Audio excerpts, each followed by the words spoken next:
In this video, I'd like to go over some hints and some suggestions on how we can convert between units within the metric system and going outside the metric system. In these two examples, I'm asking you to convert an amount of grams to ounces, and down here I'm asking you to convert liters to teaspoons. Now before we even do this, there are multiple conversions, multiple factors that you could use to convert between these units, but I'm going to rely on the ones that you will have on your conversions to memorize sheet. That's what you'll have for your exam. When we're looking at these, this first example is asking you to convert grams to ounces. What I would not recommend doing is going to your conversions to memorize and just look for OZ. Where can I find OZ? Where can I find grams? Where can I connect these? Although you might be able to get the answer that way, it will be beneficial for you to stop a second, think about what you're converting. We're talking about grams. This is a measure of weight, right? Just like pounds or kilograms. This is a measure of weight. If you look for OZ on your conversions to memorize, you're going to find some that include OZ but are not measures of weight, but rather volume. You might find ounces to teaspoons, ounces to tablespoons. Those are not going to be necessary. We're not going to use those as a measure of weight. What I've decided to create is this document here. Over here on the left, we have the measures of weight and volume that we'll see within the metric system. So we have kilograms, grams, milligrams, and micrograms. Talking about volume, we typically talk about liters and milliliters. There are more, but these are the ones that we'll frequently see. When you are just within the metric system, you should know how to go between these. So you should be able to convert between kilograms and milligrams. Or can you convert micrograms to milligrams? Anything within this column of weight is going to be a power of 10 that you need to know. Same thing with the volume. If you're staying within the metric system, that's going to be a power of 10.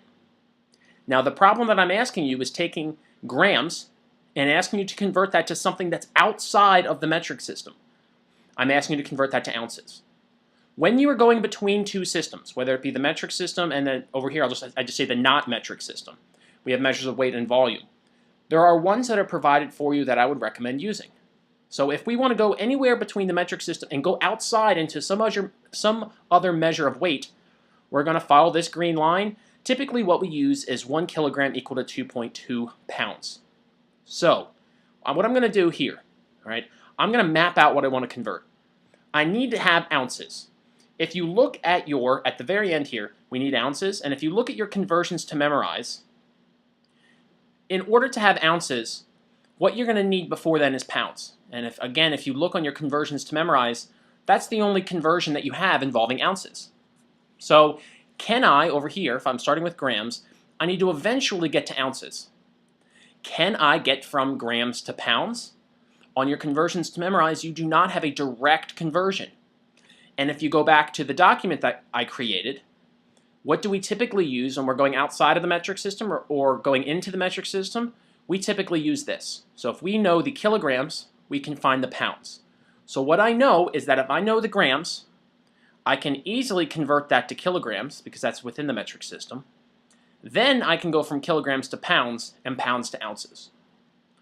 Mapping this out and writing down what you're going to do when you do dimensional analysis might help. Again, my thought process was this. I need to get from over here a metric system to something that's not metric. And the only conversion that's on my conversions to memorize that connects the two is the kilograms to pounds. So if I can first take grams, convert it to kilograms, then convert that to pounds and that to ounces, I'll have my answer. Now once again, it's at this point where students, they see, okay, I know exactly what I'm going to do. Well, what I would recommend is first, as we know when we're using dimensional analysis, start with what we're converting over 1. So we'll start with the amount of grams over 1. And at this point, if you know how to do dimensional analysis, you can fill in all of the units. So I know, based on this mapping diagram that I have up here, I'm first going to cancel out grams and go to kilograms. So to cancel out grams, I need to have that in the denominator and go to kilograms. This is just a review of dimensional analysis. Now you could put the numbers in here right now, or we could just keep going and just get all of the units out of the way, so we don't have to worry about that.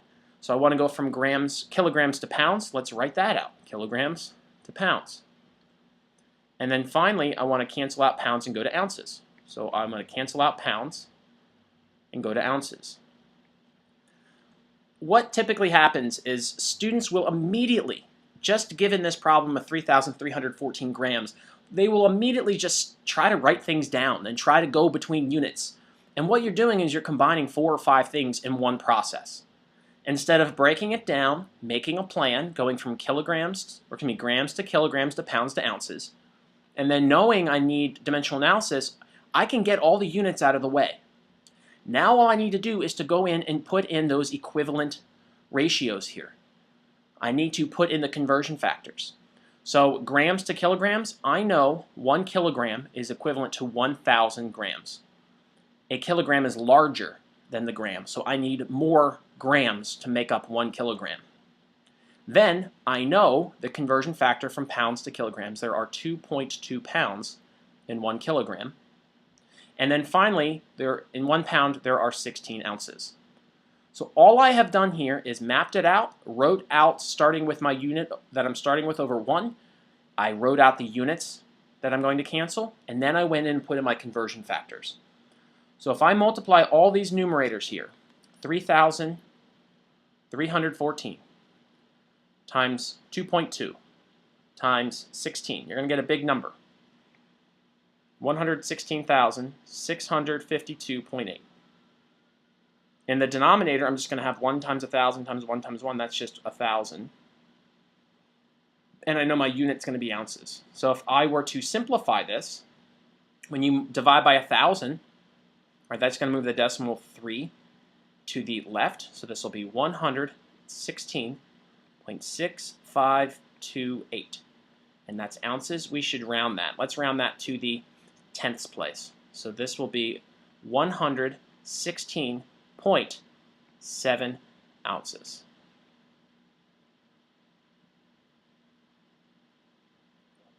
Again, I mapped it out, wrote in my units, and then I put in the conversion factors. The second example is going to be helpful as well. I'm starting with a measure of volume, and I'm going to another measure of volume. The issue is that I'm starting in the metric system, and I'm falling out of the metric system. So there are a few conversion factors that will allow us to go from the metric system and outside. If I go to that diagram, I have them on there. So here I'm starting with a measure of volume in the metric system. I want to measure a volume over here. I want teaspoons. Here are the typical conversions that we'll see. I can go from teaspoons, or if I want teaspoons at the end, I can have teaspoons if I can convert my original amount to milliliters. So I'm going to write that down. If I want teaspoons at the end, if I can first convert to milliliters, then I can find teaspoons. Well, I'm starting with liters. Can I go from liters to milliliters? Of course I can. That's within the metric system. So this is just from liters to milliliters to teaspoons. Now I'm going to start with what I know over 1. And even before I write in any other numbers, I can set up my dimensional analysis. This is going to be a 2-step dimensional analysis problem because I'm converting twice to milliliters and teaspoons. I'm first canceling liters and going into milliliters. I'm setting up my units. And then I'm canceling milliliters and going into teaspoons. Again, I didn't write in any numbers. I just mapped out what I was doing, and then I wrote in the units. I know there are 1,000 milliliters in 1 liter. That's a conversion you absolutely need to know. Then, as I saw on that diagram and the conversions to memorize, there are 5 milliliters in 1 teaspoon. So if I were to multiply the numerators, I would have 0.05 times 1,000. So we can put that in our calculator. You might be able to do that without your calculator. You'll have 50 in the numerator. In the denominator, I'll have 1 times 1 times 5. 50 divided by 5, you do not need a calculator for that. That's 10, and my unit is teaspoons. I have taken a process of dimensional analysis and converting between multiple units and broken this down into a few different critical pieces that will help us understand the process as a whole. And that is to first realize if we're going from a unit out in the metric system and going out of the metric system, we're going to need a specific conversion factor. Same thing goes if I started with ounces, that's out of the metric system, and I wanted to go into the metric system. There are a few that are only available on our conversions to memorize. That's not to say that there aren't others, but the ones that will be available to you. Going back to, if I click on my diagram again, this is typically, and we're talking about weight, kilograms to pounds is what we'll use. If we're going from volume, milliliters to teaspoons or milliliters to tablespoons is a conversion that we'll use. From there, I wrote out my dimensional analysis, just the units, and then I went in and put in the converting factors, the equivalent numbers that make those numerators and denominators equivalent.